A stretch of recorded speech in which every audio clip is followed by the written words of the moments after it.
शुरुआत करते हैं खास खबरों के साथ। खबर आगरा से है, जहां पर देहतोरा क्षेत्र के गगोई गांव में एक मासूम को कुत्तों के झुंड ने मौत की घाट उतार दिया है।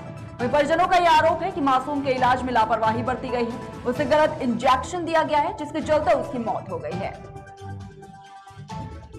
सर उसको कई सारे कुत्तों ने काटा था, तो घाव भी काफी थे, वो सेप्टिक में भी थी।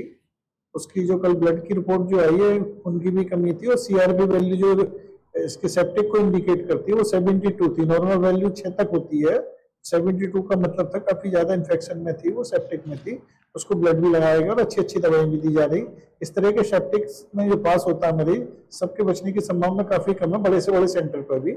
उसको जो सुविधाएं हमने सारी उपलब्ध करा रखी थी सरकार की तरफ से जो मिलती है, इसके बावजूद भी बचा नहीं पाया उसको। 9:10 बजे 9:10 पर कल शाम को डेथ हो गई उसकी। आरोप भी लगाया जा रहा है। आरोप तो ये सर, ये मरीज की डेथ होने पर घर वाले गुस्से में आ जाते हैं, नासमझी में आ जाते हैं कि सब इंजेक्शन लगाते हैं, ऐसे डेथ हो गई, इंजेक्शन लगा के मार दिया। सब इंजेक्शन तो हमने 150 इंजेक्शन तो ओटी में हमने खड़े होकर लगवाए थे, और ऐसा कोई इंजेक्शन तो आ नहीं रहा डेथ करने का जो सरकार परमिट दे दे के लगाती डेथ हो जाए। ये तो थोड़ा गुस्से में होते हैं, इसलिए एलिगेट करते थे। बाद में उनकी समझ में आ गया तो बिना लिखा पढ़ी करके माफी मांगते हुए चले गए। वही खबर जम्मू कश्मीर के पुंछ से है, जहां पर बरसात के दिनों में जर्जर सड़कें अब नाले में तब्दील हो चुकी हैं।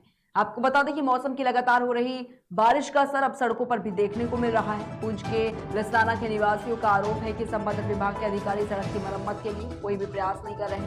जल निकासी की समुचित व्यवस्था न होने के कारण अब राहगीरों को परेशानियों का सामना करना पड़ रहा है। इसके बाद अब लोगों ने सड़कों की तत्काल मरम्मत के लिए संबंधित अधिकारियों से राज्य के राज्यपाल और संबंधित सलाहकार को शामिल करने की अपील की है। नाजरीन, मैं हूं आपका मेजबान सज्जाद अहमद। मैं इस वक्त मौजूद हूं लसाना ऊपर सनेर में। तो पिछले साल भी मैंने यहीं पे एक स्टोरी लगाई थी रोड पे। आज फिर यहाँ पे कुछ लोग इकट्ठे हैं इसी रोड पे, इसी का मुद्दा है। तो इन लोगों से पूछते हैं इनका क्या मसला है और क्या प्रॉब्लम है। बताइए आपका क्या डिमांड है और क्या मुद्दा है इस रोड पे। जी अस्सलाम वालेकुम।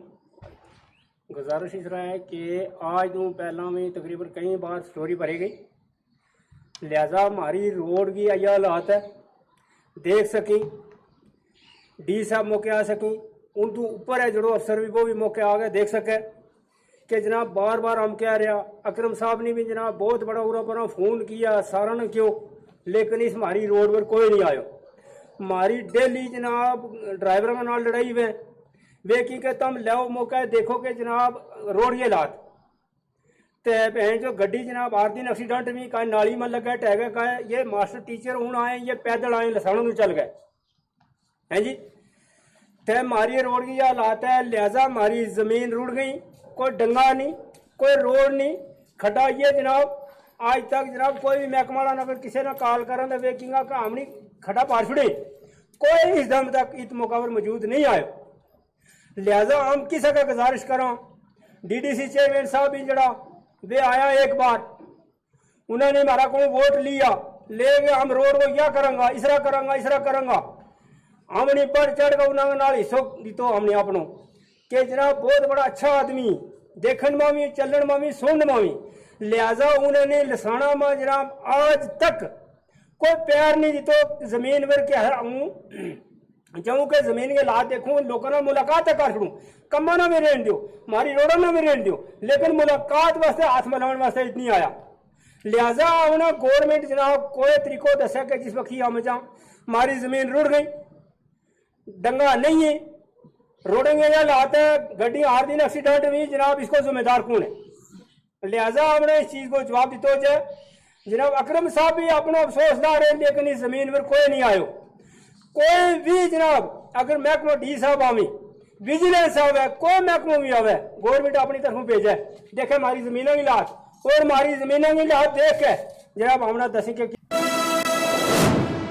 महोबा से एक अजीबोगरीब मामला सामने आया है, जहां पर सरकारी मशीनरी की गड़बड़ी के चलते 6 बुजुर्गों को कागजों में मृत दिखा दिया गया है, जिसके चलते उन्हें पिछले 1.5 सालों से वृद्धा पेंशन नहीं मिल पा रही है। और इसी बीच पीड़ित बुजुर्गों का एक वीडियो भी सोशल मीडिया पर तेजी से वायरल हो रहा है। इसमें पीड़ित गले में साहब मैं जिंदा हूं का पोस्टर लटकाए नजर आ रहे हैं। पीड़ित बुजुर्गों ने आरोप लगाया है कि पूर्व सचिव ने रिश्वत देने पर सरकारी कागजों में उन्हें मृत दर्शा दिया है, जिससे उन्हें मिलने वाली वृद्धा पेंशन पर रोक लग गई। वहीं आर्थिक तंगी और गरीबी से परेशान सभी वृद्धों ने जिलाधिकारी कार्यालय पहुंचकर मामले की शिकायत की है। अब देखने वाली बात यह होगी कि इन बुजुर्गों को इनका हक मिल पाता है या फिर ये यूं ही न्याय की आस में दर-दर भटकते रहेंगे। कहाँ के रहने वाले आप? पचपेरा चक्का होगा तो कहाँ आए थे डीएम साहब के पे? डीएम साहब के पे आए थे कि 1.5-2 साल हो गए पेंशन रुपये मिल ली गई, अम्मा को सब कर दिया। की ना कर दो तो आपको मालूम? अब मालूम नहीं है भाई, क्या कहो डीएम साहब ने? क्या बोले डीएम साहब? अब मैंने कुछ नहीं सुनूंगा, समझो। कहाँ के रहने वाले आप? पचपेरा वहीं खबर रीवा से है, जहां पर रीवा से नवनिर्वाचित कांग्रेस पार्षद रमा दुबे ने सोनिया गांधी पर थीसिस लिखी है और इस संबंध में पार्षद रमा दुबे ने कहा ये थीसिस दिल्ली जाकर सोनिया गांधी को सौंपेंगे। उन्होंने कहा है कि जब उन्हें थीसिस लिखने का मौका मिला तो उन्होंने सोनिया गांधी पर थीसिस लिखने के बारे में सोचा है और इस पुस्तक में पार्षद ने सोनिया गांधी के जीवन के बारे में बताया है।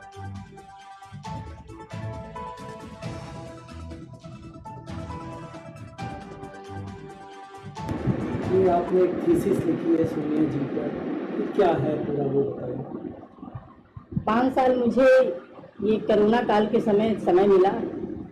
उसके पहले मेरे विचार में था कि मैं कुछ करूं और डॉक्टरेट करने का बड़ा मन में एक इच्छा जागृत हुई थी कि करूं, लेकिन चूँकि MSc BSc मैं कर नहीं पाई थी तो मैंने कहा कि थीसिस के द्वारा ही डॉक्टर बनूं।